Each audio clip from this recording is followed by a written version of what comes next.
All right, well, let's read from Paul Maier's article where he talks about the chronology and relationship to the life of Jesus. He talks about the date of nativity and also the date of the crucifixion. And he has some different tables. He compiles different results, and then he summarizes them. And here's what he says in the article.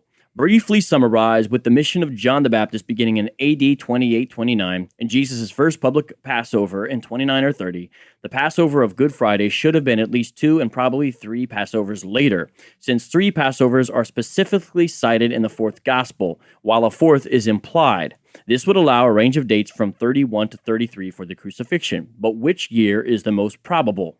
The 4th Gospel states that Jesus was crucified on the day of preparation for the Passover, when the Passover lamb was slain, defined in Exodus 12:6 as Nisan 14. And since all the Gospels report Jesus' crucifixion on the day before the Sabbath, it is only necessary to determine when Nisan 14 fell on a Friday in the years appropriate. J.K. Fotheringham and others have calculated this date and found that Nisan 14 fell on a Friday in both AD 30 and 33, 7 April AD 30 and 3 April AD 33. So do you guys see so far he's using the chronology of the Gospels, especially John, because he marks a lot of his chronology by the feasts to find out which Friday would qualify for Jesus's death. That's what we're doing so far. Do you want me to continue on, or Ramon, do you got it? Do you want to pick up reading? I think I got it. All right, well, I'll do this and see after that. Okay. I want to make sure. The evidence for the latter is overpowering. The former would demand resurrection of the moribund device of a co-regency between Augustus and Tiberius to make room for 3 Passovers prior to the crucifixion. He's saying he thinks the first date and the 30 is ad hoc, basically. There is also fresh evidence to support AD 33 from the context of Roman imperial politics. In another study, I have demonstrated the starting shift in imperial policy vis-a-vis the Jews that took place after 18th October AD 31, when L. Aelius Sejanus, Tiberius' anti-Semitic prefect of the Praetorian Guard, was executed. Briefly stated, Pontius Pilate's aggressive anti-Judaic conduct prior to AD 31 contrasts sharply with his defensive posture after that date and accord with Tiberius' new directives to favor Jews throughout the Roman Empire. Now that's important because Pilate basically is representative of a shift to a certain extent of imperial policy towards the Jews. And you see sort of more of a cold Pilate before that date, and you see Pilate acting in different ways, really a Pilate that matches more what we see in the Gospels. In this context, the prosecution's threat on Good Friday at the trial of Jesus, if you release this man, you are not Caesar's friend. Everyone who makes himself a king sets himself against Caesar, according to John 19:12. Would have made no sense whatever prior to AD 31, and Pilate would have cheerfully disregarded it. But it reflects perfectly the political climate after that date and the crowd reaction to the Roman governor. So if I'm understanding, I mean, there's a lot of information there, but I want to sort of make sure. I'm going to pretend to be the listener because I am the listener. I want to break this down. I think what he's doing is drawing out sort of these, and I think we read through this all the time. We read through these phrases, but they're indicative of the climate back then, and there are statements that begin to point towards towards the truthfulness of it. Like, these are things that we should, given what was said, here's what should happen, and this is exactly what happened. Am I understanding that right? Yeah, like they're using little kind of almost incidental statements from the Bible, but there's also sometimes John is specific in setting up chronology by feasts. Okay. By the way, which shows someone who had firsthand knowledge of the way first century Jerusalem and Palestine went, and someone who clearly knew what was going on at the time within Judaism. It shows that. I mean, even him mentioning these people's names, well, all the Gospels really, and the dialogues, they show an awareness of who was alive then. You know, you couldn't look stuff up online back then, and sometimes you might not even be able to get a hold of someone who knew if you were too far away. And so this shows sort of an uphand close awareness and a very Jewish understanding, very different from these later so-called Gospels, the Gnostic Gospels. When you read those, you don't have anything like this. The Jewish flavor is just sucked all out. Yeah.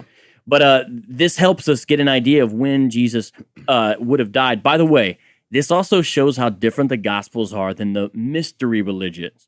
A lot of times you hear people like Christ mythicists, or even sometimes in a New Testament introduction class, will say things like, oh, well, Mithras, he slayed the cosmic bull, and they'll talk about him as a dying and a rising God, and others like Richard Carrier will disagree. No, he wasn't. And then they'll mention Osiris, and so Jesus being just a myth like the other ancient myths. They'll say stuff like that. They'll say it's just a Jewish mystery religion. Big difference. This is just one of many. those guys got killed if indeed they did. For example, Attis castrated himself and died from bleeding to death, and they try to make that a parallel to crucifixion. But these guys died a long time ago in a galaxy far, far away, once upon a time. Jesus died with dates and names of people attached to it. Big difference. And all you got to do is read these myths if you can get a hold of them and see, really, this is They're wrong. more mythical. True, yeah. Even C.S. Lewis, he's a professor of literature, and he talked about it's a different atmosphere. They're breathing in a totally different atmosphere. The whole flavor is different. You can tell this is not myth. Continuing on. I can. Do you want me to take up for that? Sure, yeah. If the nativity have its star. Yep. Yeah. If the nativity has its star, the crucifixion has its mysterious darkness. So, referring to the time of darkness that comes when the crucifixion happens. Mm-hmm. Phlegon, a Greek. Phlegon, I think somehow you usually hear it pronounced. Okay, Phlegon, a Greek from Caria, writing a chronology soon after AD 137, reported that in the 4th year of the 202nd Olympiad, there was the greatest eclipse of the sun, and that it became night in the 6th hour of the day, that's noon, so that the stars even appeared in the heavens. There was a great earthquake in Bithynia, and many things were overturned in Nicaea. An eclipse, of course, was impossible at that time. But how intriguing that year 4 of the 202nd Olympiad should be AD 33. So he's saying you've got this Roman guy who kept track of this stuff.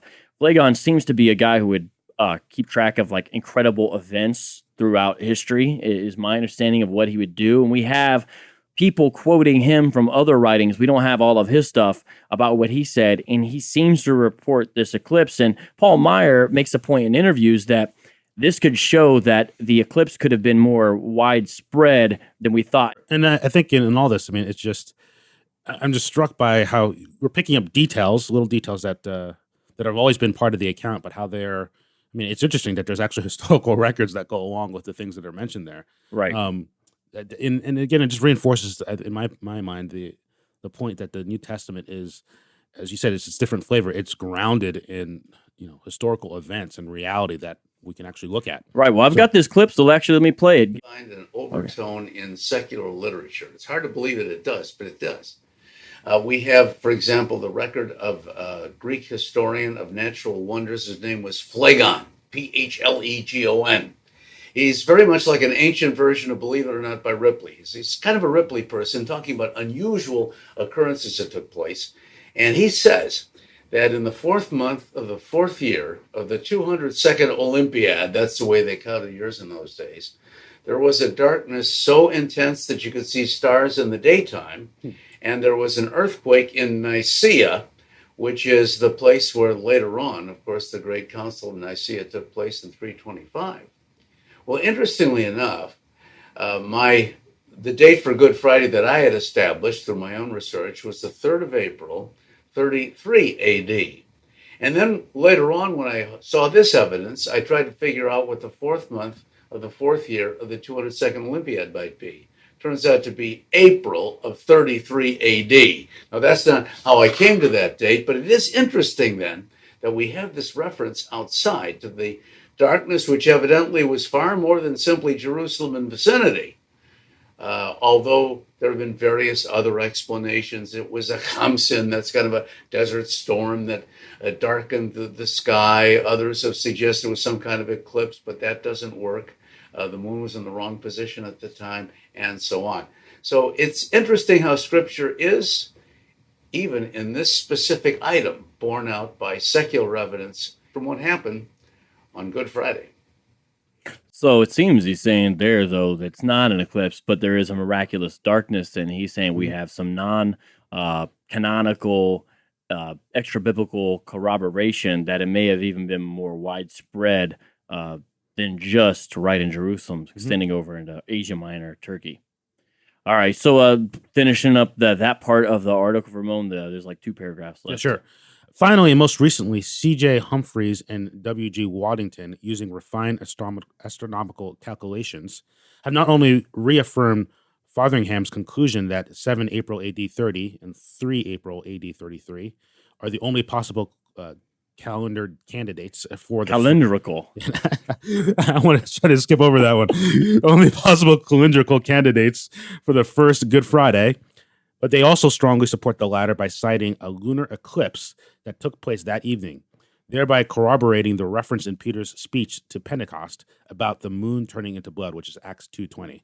So on many bases, then, 3 April AD 33 makes a strong claim as the date of the crucifixion.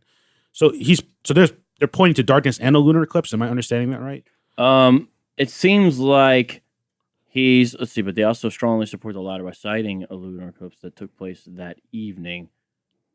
I'm not sure about that part because I thought he said the lunar eclipse was impossible that day. So I don't know. See, that's why I wish we had because that's what I would say. Hey, Paul Maier, what's going on with that part? I'm not sure exactly what he's saying there.